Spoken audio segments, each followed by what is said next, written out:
They said the forest whispered at night, not with the wind or the rustle of leaves, but with actual voices. Some spoke of forgotten secrets. Others warned of things yet to come. Every villager in the quiet little town at the edge of the forest knew the stories of the Whispering Woods, and every one of them knew better than to go near it after dark. At just 12 years old, she was no ordinary girl. While others feared the forest, she was drawn to it, sketchbook in hand, curiosity in her heart. Strange symbols carved into the bark fascinated her. They pulsed with mystery, as if alive. Her parents warned her time and again. Stay away. Those who go too far into the woods don't come back. But Alara felt something deeper, like the woods were calling her.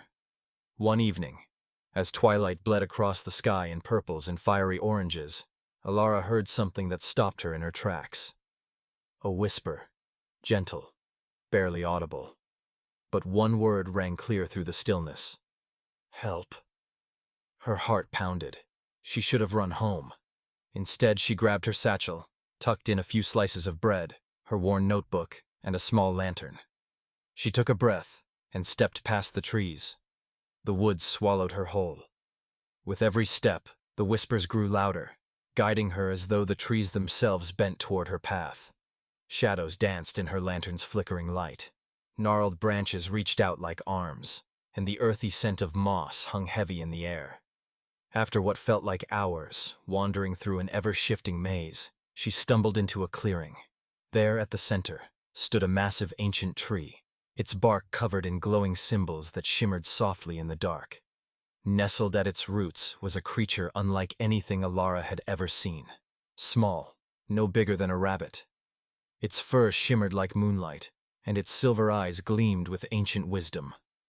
"You came," it said, its voice melodic, almost like a song. Alara's breath caught. You were the one calling me?" The creature nodded. "My name is Lior. I am the guardian of the Whispering Woods, and I need your help." "Me?" Alara blinked. "But I'm just a girl." "You are more than that," Lior said. "You have a curious mind and a brave heart. The forest chose you."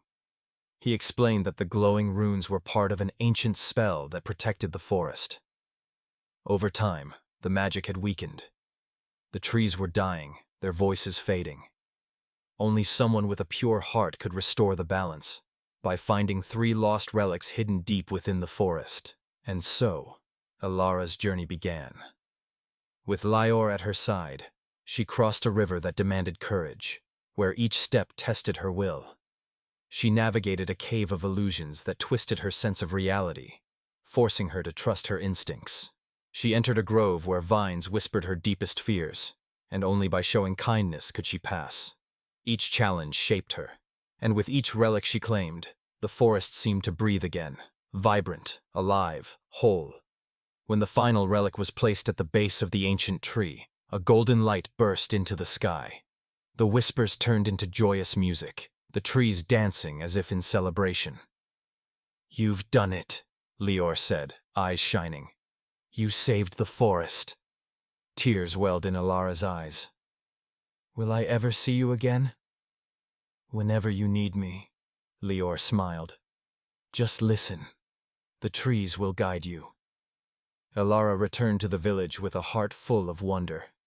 From that day on, she visited the Whispering Woods often, no longer afraid. She knew the truth. The forest wasn't something to fear. It was magic, waiting to be heard.